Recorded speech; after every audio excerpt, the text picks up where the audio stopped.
and welcome back to ADIPEC Energy Dialogues, a series of conversations we're bringing you in the run-up to the ADIPEC conference taking place this November in Abu Dhabi. We're talking to leading industry analysts and market participants on the future of the oil and gas industry, and today's conversation is going to focus on the role that digital is playing in the future of the industry. And I'm just delighted today to be joined by Marty Reed, who is the CEO of Evok Innovations. Marty, welcome to Energy Dialogues. Yeah, thank you very much, Jeffrey. Great to be here. Let's begin with how you might characterize the role that digital will play in the oil and gas industry in the future from today forward. Yeah, I mean, it feels like we're just beginning to see what those impacts could be. It feels a bit like we're in the first inning of a baseball game here, but I think ultimately the impact is going to be profound and will have impacts throughout every single aspect of the sector, from upstream all the way through downstream. And it's hard to predict where it will be in 15, 20 years, but it will be a pretty significant transformation to the sector. Meanwhile, the readiness of the industry to embrace this wave of digital change is a question in many people's minds. How would you assess the readiness of the industry to deal with digital adoption? I might actually flip it around for a second and ask, how ready is digital for oil and gas? Which I think was historically a pretty fair question. We've all been approached by a million vendors saying they can solve every one of our needs. And it ends up that most of them actually can't solve any of our needs. But I think those days are increasingly behind us, and we are now seeing solutions that really are ready for prime time, have proven results. And so now to flip it back to oil and gas and the readiness, I think there's still quite a challenge. It starts with talent. Certainly, we've got a lot of operators who understand the challenges of the environment and the problems we're trying to solve, but they lack the skill set to really evaluate, the various approaches on digital, how to best pilot, test, roll out, et cetera. And so, from an industry perspective, oil and gas continues to lag most other industries in terms of adoption, and it's an area that we need to continue to put more and more weight behind to try to catch up a bit. And do you see that as reflective of the full sweep of the industry? And here I'm thinking about upstream, midstream, onshore, offshore, conventional, unconventional, or is this a problem or a challenge that's actually isolated to a specific part of the industry?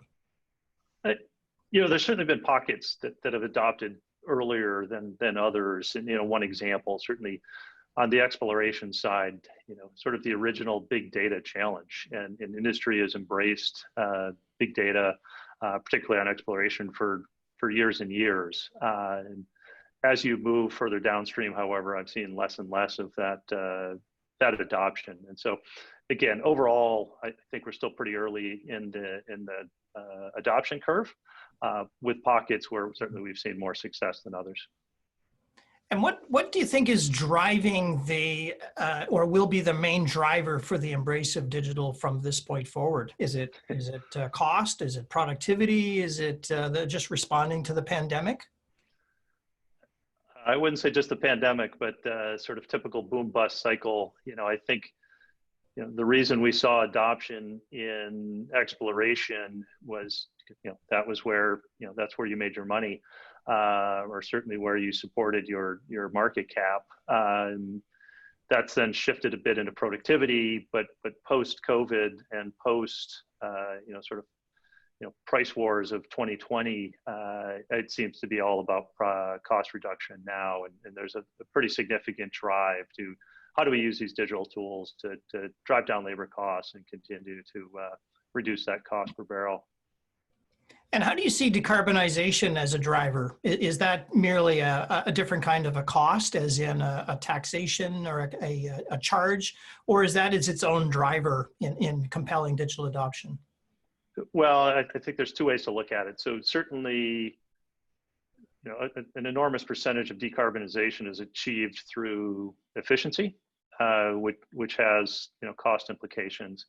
And so that hasn't changed. There are jurisdictions, and we happen to live in Canada, where policies and regulations are pushing a good bit of this. And I've actually seen a pretty significant uptick here in Canada around how do we do sustainability reporting, how do we measure and track methane emissions, and what frankly is still monitored with folks running around and then putting data into an Excel spreadsheet. Some solutions are coming on pretty quick that I think are going to improve that process pretty significantly. Much of oil and gas, though, is older infrastructure, which clearly predates digital and in many cases even the internet, frankly. So what's the future of these kinds of assets in a more digital world? I think this is an excuse that probably needs to go away. The cost of sensors, the cost of backhaul of data, the cost of edge computing, cost of cloud computing, all of it has gotten so cheap. The ability to deploy solutions in brownfield environments, in legacy assets, has absolutely reached a point where there's just really no excuse to not look at digitalizing everything that we possibly can. And so the days of dumb steel, I think, need to be behind us here pretty quick. Which brings, I think, along with it, this additional thought around beyond sensors. What are the kinds of technologies that you in particular keep an eye on that are likely to have a major effect down the stream with oil and gas?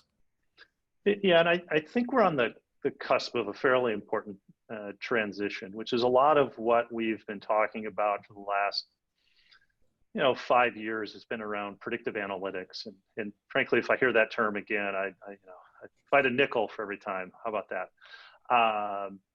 But really where ultimately I think this needs to move, and we're starting to see examples of success, is when do we take what we've learned from the big data, from the analytics, and ultimately start yielding control to computers to drive and optimize systems. And so I've got a pretty solid thesis that humans aren't the best at absorbing data from countless streams and sources, synthesizing it and making appropriate actions quickly.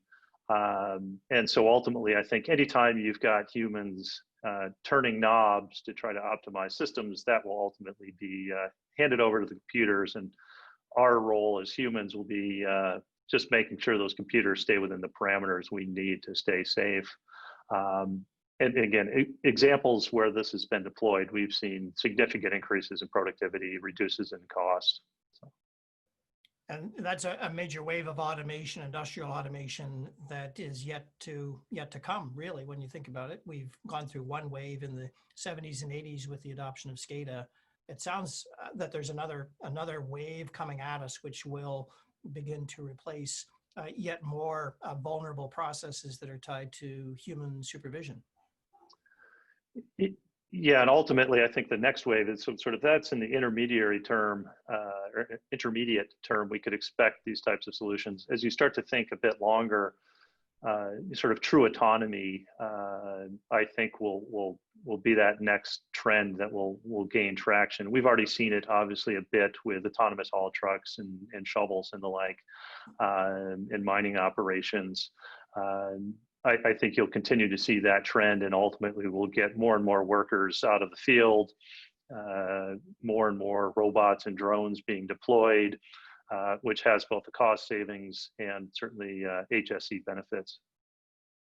Is there a prospect for some oil and gas concerns today, given that we're in such a state of upheaval, to be able to leapfrog and move ahead at a much faster pace than they might otherwise could have conceived in our more the way we were, say, just 6 months ago?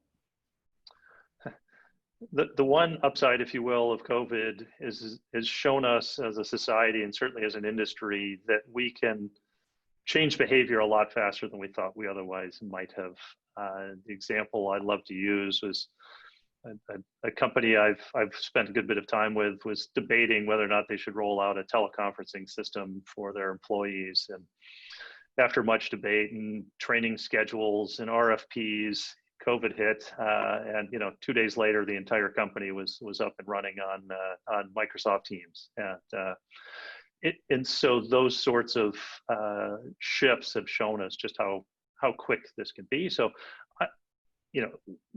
to be clear, we're as an industry still struggling a bit to get fully back on our feet post-COVID and oil price collapse. But I'm pretty optimistic that moving into 2021, this will accelerate the pace of adoption of digital solutions throughout the entire sector. And so beyond the impact of remote working, though, what other effects have you seen the pandemic drive into the industry? There's been a really significant increase in discussions around sustainability. And part of that's triggered by COVID, and certainly the demand or the drop in demand. And part of it continues to be pressure from investors on ESG. And so I think we've, more so than ever, I've experienced, we've seen some pretty bold proclamations by players announcing aspirations around not only reductions in emissions, but also expanding their business models, shifting less and less away from just pure upstream oil and gas into new energies, to use what seems to be the term we have all adopted. And so discussions around hydrogen have certainly increased of late, coming both from electrolysis and from natural gas resources. Ambitions to drive towards zero emissions across an organization. It's really been quite remarkable, the speed at which that's happened in the last year. And are these conversations also happening through the financial side of the business? I know your area of focus is in investment management and investing in clean and advancing technologies. Is this conversation taking place now around those financial circles, around the raising of capital? Certainly they are. I would say, sort of historically, we were trying to figure out how to make efficiency and GHG reductions economical from just a pure business standpoint. And now with much greater emphasis on GHG and more jurisdictions putting in place carbon taxes and/or board of directors putting in place carbon internal prices on carbon and/or tying compensation even to carbon. Now the prospects for a lot of these solutions have obviously improved pretty significantly. We are seeing more and more players investing in the space. Although to be clear, the amount of capital coming into what would historically be called clean tech is still quite modest as compared to the overall investment in the sector, certainly. Yeah. So still lots of room to grow. You mentioned early on in this conversation that there's an impact here on talent. I wonder if you could elaborate a bit on what you mean by that. Yeah, you have fundamentally different workforces in traditional resource sector than what you see at tech companies. And what I would love to see would be a bit of overlap between those two sectors coming together. And I'd love to see more partnerships between the tech companies and the resource sector, and not just on paper, but a wholesale overlap of talent and exposure to various teams. And so again, there are amazing folks working on these challenges within oil and gas companies. But if you've spent your entire career in oil and gas, it's just difficult to get up to speed on the subtleties of whatever the given digital technology is, because the pace of change in that in the digital arena is just phenomenal. And it also speaks to fundamental change the sector has just in hiring in general. it used to be, oil and gas was perhaps the most attractive sector for kids coming out of college. It paid well, long-term stability. Neither of those two things are as present today as they were, 5 years ago. And I think the industry is going to have to figure out how they hire that type of talent to come in and oversee some of these changes that are going to be required. At the same time, though, many other industries are confronting the exact same problem, which is the talent that had, say, worked in manufacturing or agriculture or financial services has itself now having to deal with this wave of digital change. Is the competition for those jobs now much higher than it has been in the past? Yes, period. It is absolutely a challenge. And so whether you're a startup in the technology space or an oil and gas company looking to hire that top talent, demand is almost insatiable. And starting salaries for recent grads is quite high across, again, any sector, financial services, oil and gas, you name it. And so again, the sector is going to have to really think about how does it make itself attractive to that generation? Let's turn to some of the risks that are uppermost in your mind as we go through this wave of change. What risks are the kinds of things that keep you up at night as you think about the future of the industry? Well, as it relates to digital adoption, the beauty of digital solutions is generally you can test them quickly, relatively inexpensively, and the cost of failure is typically not particularly dangerous or overly expensive. And so I think perhaps the biggest risk is this continued conservative approach to adoption as we just fall further and further behind other sectors. And our productivity gains continue to shrink. And so I do think we need to be more aggressive on that path. And then the other concern is we touched on a bit around ESG and sustainability. Again, we need to figure out how we answer these concerns as a society, and that can't happen over 20, 30, 40 years. We probably have 5 to 10 years to really get that, not only the story, but get those solutions deployed. And again, digital can play a significant role as you think about how do we streamline everything from planning, construction, commissioning, optimization. If we can shrink that timeline down using digital tools, it has a benefit of the entire sector. Where do you see the worries and concerns about cyber and cyber criminality in this context? There's just 2 weeks ago, there was a major hacking event involving Twitter and Bitcoin. Is this something that you think the industry has a firm grasp on, or is this a nettle that's still out there eluding us? I think that example you just gave is really interesting also, because this was not, a hack executed by a government state or a terrorist organization. But if I recall, it was a 17-year-old living in his parents' house in Florida, single-handedly hacked, 20, 50, 100 of the biggest Twitter accounts out there. And so I want to be clear. Obviously, industry is very aware of the risk, and there are some amazing professionals working on that. We need to remain vigilant. This is a continual cat and mouse game, and always will be. Certainly some assets are a bit higher profile than others, and need to take appropriate actions. But certainly within Evok and some of the areas of interest that we look at, cybersecurity is top of that list. Because again, we can't deploy these types of devices, these sensors, this sort of hundreds of thousands of IoT things if they're not secure. So it has to be front of mind at all times. In other concerns about cyber, aside from the kids in basements and hackers, but the data assets that belong to oil and gas are immensely valuable. It's what frames the balance sheet in many cases.